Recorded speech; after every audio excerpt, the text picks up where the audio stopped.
Hi, my name is Grant Schmidt. I'm with ShotTech LLC. We teach people how to shoot and defend themselves using advanced firearm simulation technology. You're downstairs in the mobile training lab, and today it's been released the horrible, we'll call it tragedy of Alec Baldwin being, in his words, handed a hot gun and killing two crew members. So I just, having worked with actors and working with firearms and this being my realm, I just want to explain how exactly this kinds of things happen. I myself used to work with actors in the film industry, and I just found it wholly rife for these kinds of things to happen. I'm going to answer how these things happen in short and at length. In short, I'll tell you my prediction of exactly what happened and how a live round ended up in this firearm.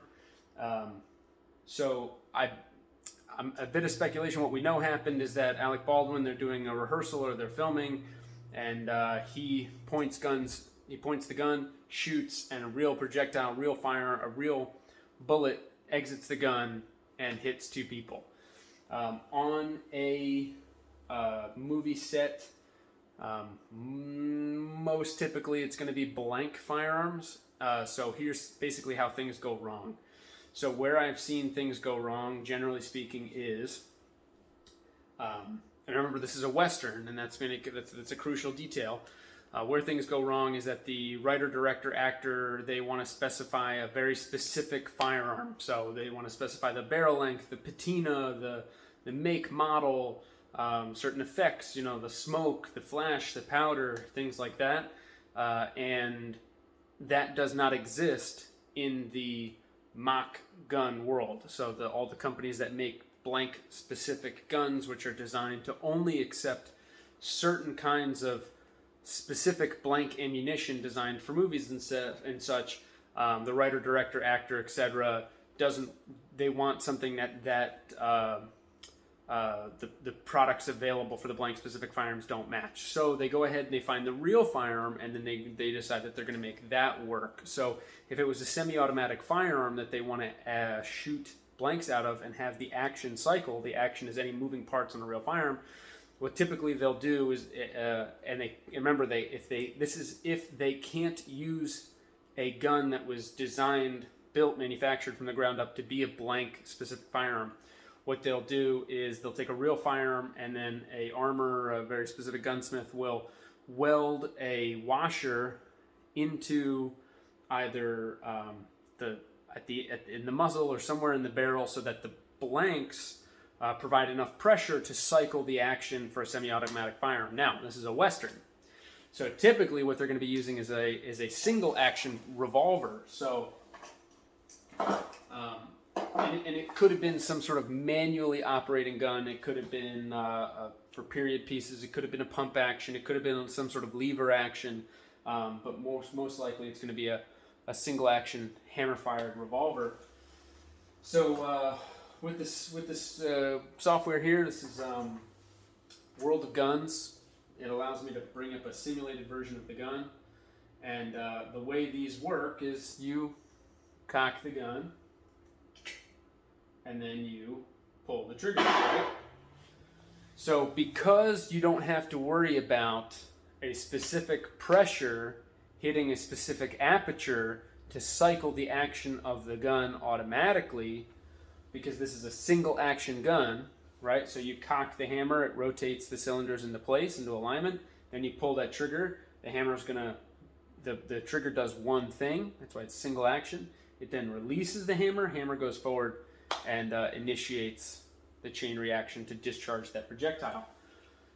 The revolver doesn't know whether it's a blank or a live round. And it could be a short cartridge, it could be a longer cartridge, it could have a lot of powder, it could have a little powder, it could have no powder, it could be a primer only blank. So what happens here is they brought in a real firearm, most likely, and I'm soup to nuts. I bet what happened was they were practicing, they were doing stuff with live fire on an actual gun range to get into character and make sure things were working, or maybe it was even the personal firearm of someone on set or someone they hired. And when they unloaded that firearm, they took out the live rounds, and then the prop master pocketed the live rounds. You're not allowed to have live rounds on set unless it's designated security and designated hired armed security. And at some point, they were setting up the scene. Then they would call action, and then it'd go line, line, line, bang, bang, bang, line, line, line, cut, reset to 1, which means that now the prop master runs over to the actor, the camera, the assistants of the camera people run over to the cameraman. The cameraman, he drops the camera off his shoulder because it's not his job to catch the camera. And the actor basically he's going to drop the gun because once they call cut, it's not his job to know what's going on with the firearm. And then the prop master, for that designated to that actor, takes out the spent blank cartridges and then loads them with new fresh blank cartridges. They reset to 1, same thing happens. Action, line, line, line, bang, bang, bang, line, line, line, cut, reset to 1. And they'll do this many, many, many, many times. It's very high speed, very high pressure, lots of ego. And there are certain people on the set that are supposed to be free from that ego. The key grip, who's ultimately in charge of safety, the prop master, any sort of stunt people, anyone at any time can call, hey, time out, something's not right, everybody hold the F on, we're going to make sure this is safe and this is right. That's the way it's supposed to work. And you're supposed to have, like the unions, you're supposed to have your lunch time and your break time and your smoke breaks and all that stuff.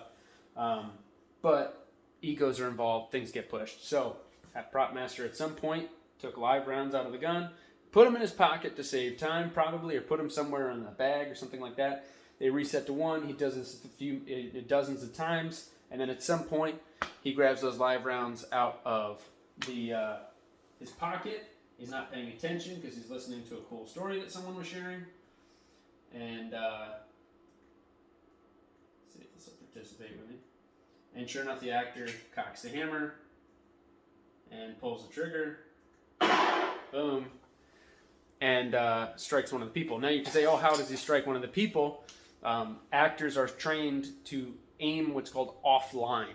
So they're supposed to follow the 4+ rules of firearm responsibility and safe handling, which are always point the firearm in a safe direction, always keep your finger off the trigger until you're ready to shoot, always treat every firearm as if it's real and loaded. I add in the real part because we do simulation training technology and because I've worked with actors in the past. A lot of people like to throw the rules out the window when things are not real, so I always say treat every firearm like it's real and loaded. And then lastly, know what's in front of, at, and beyond your backstop. Actors are working with a lot of lights in their faces. It's very difficult to work. When you're looking into a light, you don't know what's really beyond that light. There's a lot of things that can go wrong. It's difficult to aim offline, especially when the camera and there's lights pointed at your face. You don't know exactly where you're aiming. All of those things take time and consideration, and with egos involved, and you know how Mr. Baldwin is, those things start to go out the window, and then all our layers get cut because it's a stunt work, so you're supposed to have all these layers in place, and it's very easy and quickly you can cut those layers out without anyone knowing because time is money and money is time, right? We're in the golden hour, guys, and things start to happen really fast, and radically those layers are cut clean, and then you have a single action revolver, and someone had live rounds in their pockets when they started the morning, and then they load them in without realizing because they're listening to someone's cool story, and cock and bang.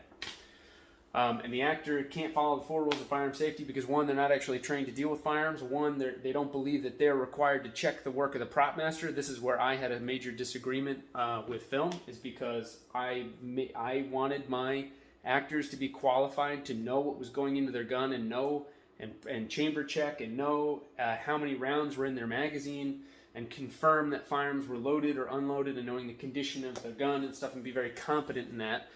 And one of the lines that Mr. Baldwin said was, why would someone hand me a hot gun, right? Well, in the firearms world, when someone hands you a firearm, you have to know the condition of that firearm. As soon as that firearm enters your space, you are now responsible for it. In the acting world, they like to pretend that that's not the case. If you had a fight scene and there's a time in which you have a sharp prop sword and then you have an identical dull prop sword, you best know how to safely check the difference so that you're not stabbing another actor. But they will like to pretend that it's wholly the prop master's responsibility, and it surely is, but it's also everyone's responsibility. And this is how you have a calamity event. So the actor believes he's not responsible for knowing his stuff. He's not responsible for the firearm that's in his hands. That's a mistake. It's a mistake. It's a mistake. It's a mistake. And the prop master is rushed, and he's not knowing what he's doing, and they're using a real firearm, because they can get away with it because it's single action, right? It's single action. If this was somehow a semi-automatic with a welded aperture, and they somehow put a live round in there, it would basically cause a squib. You'd have an obstructed barrel. Is it possible that you have an obstructed barrel on a semi-auto, and you discharge that? Let's say an actor put their barrel in the mud, and now they are aiming online for someone on set, some crew member, and then they discharge that blank, and that blank pushes that obstruction out of the barrel, and the barrel goes, that obstruction goes down range and causes harm to someone? Absolutely. That's why everyone has to be trained when they're handling these things, and unfortunately in Hollywood and such, it's just go, go, go, I don't care, Mr. Baldwin needs what he needs, the writer-producer, golden hour, all these stresses, all these things, and when you're working with firearms, it's like working with any other kind of weapon, hazard, etc. The same thing could have happened where you have a prop explosive and a real explosive. If you're training your actors to act the part, then you are training them how to ultimately be safe and be in character. And unfortunately, they're not respecting everybody on the set, and they're not respecting the actor and the character and the period piece and all that stuff to actually train them to know what the hell they're doing. And this is how people get hurt. So makes no difference whether it's firearms, explosives, fast cars, whatever. You actually have to know what the hell you're doing. And Alec Baldwin was ultimately not, I don't think he's responsible for manslaughter. I think that ultimately is the prop master. But he is ultimately the one that pulled that trigger and put that round down range. And he was that last layer of defense. And if we had the culture that I wanted, and was the reason that I left, was because Alec Baldwin, it should have been that last layer and should have received the firearm, checked it in such a manner that he's sure, and he's now responsible. He's now saying, I'm taking responsibility for this prop, and treating it as if it's real and loaded. He would have, one, noticed there's a live round in there, and then said, whoa, everything stops. Why do I have a live round? Whoever gave this to me is fired. That's done. Audit everything. And more so, he would have known what's online so that he can aim offline. Because he should not, because that bullet went exactly where he was aiming. And known to him or unbeknownst to him, he was aiming right at two human beings.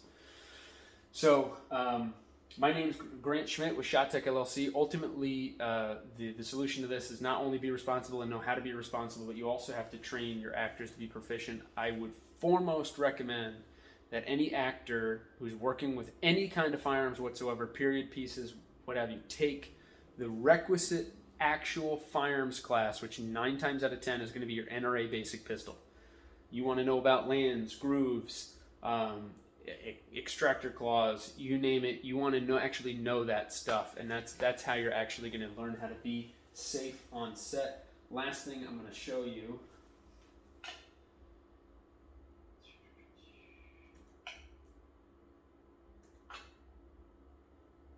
is the black powder version, because if people say, oh, this, it's very possible that he could be using a black powder non-brass cartridge ammunition, and so with this Arrow revolver, they didn't actually load ammunition into it. You would load the primers out from the back. That's what these guys are here. And then they would have a small aperture. Inside here would be gunpowder that you would have loaded, and then the ball is pressed in by this bar here. It levers, this rod here levers downwards, and you actually pressing the ammunition into place here for the bottom cylinder. You then half cock over here, and then you're able to rotate the cylinders, and you're able to do that for every all 6 cylinders. If that was the case, it would be very extremely difficult for Mr. Baldwin to know that he was working with a live firearm, but I doubt it was actually one of these. Even so, one of the complicated things about working with black powder firearms such as this, most specifically on set, is you can tell when they're loaded.